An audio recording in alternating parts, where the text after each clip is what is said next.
A series of powerful successive earthquakes struck the Turkish-Syrian border on February 6th. The first and most powerful was a 7.8 magnitude quake. This region certainly hasn't seen an earthquake this size in centuries. Destruction followed as aftershocks hit the region. Then a second 7.5 magnitude quake hit in the afternoon, followed by its own series of aftershocks. In their wake, a humanitarian and economic crisis. Thousands of people are reported dead, and even more are still missing.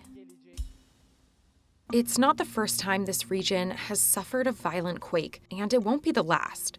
To understand why, you have to look under the surface, where three tectonic plates converge. Together, these plates cause a unique and potentially devastating type of earthquake. The first quake was located here, 11 miles under the town of Gaziantep, Turkey. 11 miles may sound deep, but that's actually shallow for a major quake. The town is especially vulnerable because it sits near the meeting of two tectonic plates. Tectonic plates are massive slabs of rock on the Earth's crust from 10 miles to 160 miles thick that are always slowly moving. You can take the Earth and divide it up into several large plates that are all moving around each other, and most earthquakes occur at the boundaries between those plates. This one is called the Anatolia tectonic plate. It's actually a microplate due to its tiny size, and it's constantly under pressure.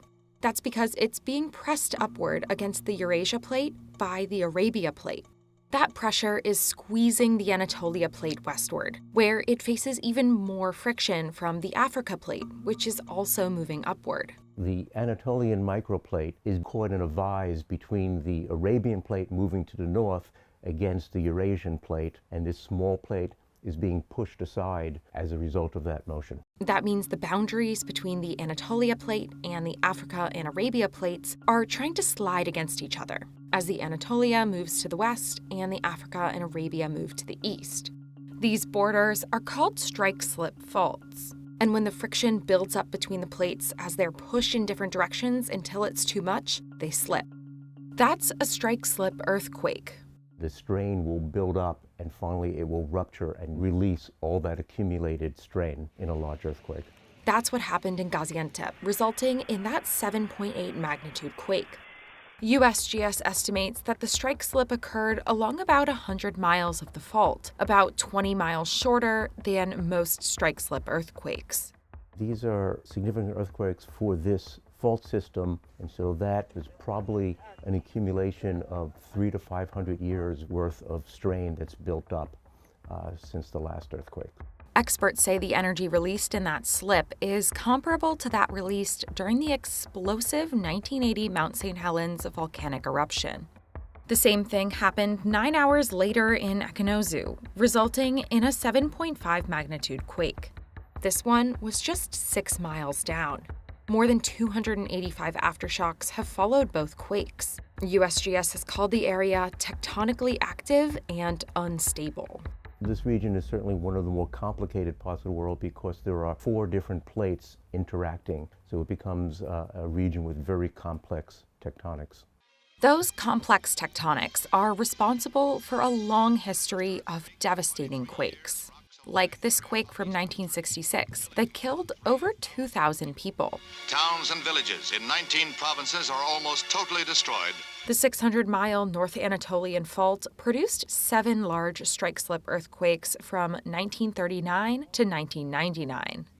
And 3 earthquakes of magnitude 6 or larger have occurred within 155 miles of Monday's earthquakes since 1970.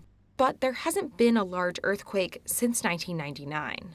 Because this region hasn't seen a large earthquake for a while, it was overdue. That 1999 quake was a 7.4 magnitude and caused an estimated 17,000 deaths. For now, USGS estimates there could be billions in economic losses. The biggest thing is the destruction and loss of life, and it's going to take them years for recovery. But will there be more disruption if the 2 quakes spark a third? Experts aren't sure. It may put extra strain on some of the nearby faults, or it may relieve some of the strain on the nearby faults. So it'll take some time to figure out whether further earthquakes are more likely or less likely in this region. But due to the three-plate convergence, it's not a question of if there will be another earthquake. It's a question of when.